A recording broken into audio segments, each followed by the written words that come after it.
you are losing weight and the scale is moving. And a new 2026 study suggests bone-related risk may deserve much more attention than many people realize. It is a signal from a very large data set, and it matters for one simple reason. The answer is probably not stop the drug. It is protect bone, starting now, while the weight is coming off. Most people on these medications focus on weight, appetite, and blood sugar. Bone health rarely enters the conversation until something goes wrong, and by the time it does, the window to prevent it has already passed. The risk may not be enormous, but the pattern is consistent, and consistent signals from large data sets are exactly the kind of data that should change what clinicians monitor. I'm Dr. Kim. This is not medical advice. Consult your doctor. Here is what the data found, what it does not prove, and what to do before a fracture, a gout flare, or bone pain forces the question. This is not evidence these medications are suddenly dangerous. It is evidence that rapid weight loss creates a bone conversation most people are not having. Researchers reviewed 5 years of medical records from nearly 147,000 adults with obesity and type 2 diabetes. After matching, each group included 73,483 patients. In the Wegovy group, the 5-year rate of osteoporosis, a disease where bones become weak and brittle, was 4.1%, compared with 3.2% in a similar group not on the drug. Gout incidence was 7.4% versus 6.6%. A third condition, where bones soften rather than break, called soft bone disease, was rare in both groups, but relatively more common among those on these medications. A separate 2026 study raised similar concern with Zepbound, suggesting this may not be limited to one drug. Here is the part most people get wrong. When they hear not proof, they translate that into not important. That is not the right conclusion. Earlier research on bone outcomes in this category has been mixed, which is exactly why a data set this large matters. The signal is not definitive, but it is large enough that it should change what we monitor. 2 limits to keep in view.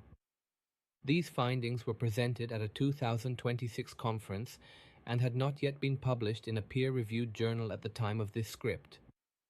And this was a tracking study, meaning researchers followed real-world patients without assigning anyone to a treatment, so it shows association, not causation.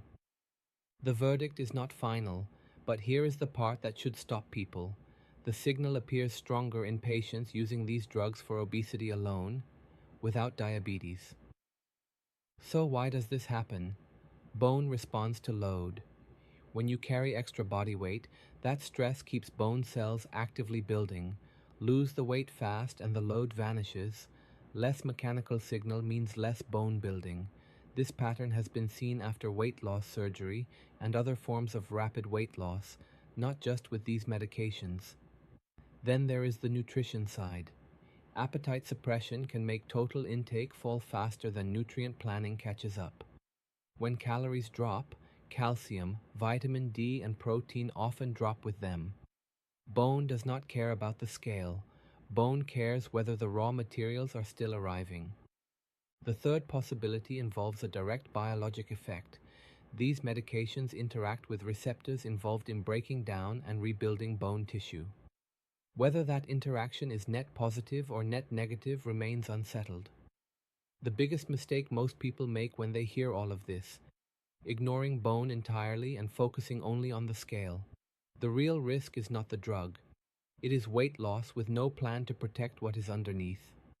The gout finding is easier to explain. Rapid fat breakdown temporarily spikes uric acid, a natural waste product in the blood. Think of it like a crowded nightclub letting everyone out at once. For people already prone to elevated uric acid, that sudden flood is enough to trigger a flare. That pattern has also appeared in other forms of rapid weight loss, pointing toward weight loss physiology more than a unique drug effect. This concern is not distributed evenly. Older adults face more risk. Postmenopausal women face more risk. Patients with known early bone thinning, known as osteopenia, or full osteoporosis have less room for error. And here is the finding: most people on these medications have not heard. A 2026 study found bone loss was significantly greater in patients without diabetes, meaning people using these drugs for obesity alone carried more skeletal risk. Someone whose bone density is already near the danger threshold is not in the same position as a younger adult with no risk factors. The starting point matters more than the drug. And here is the clinical reality.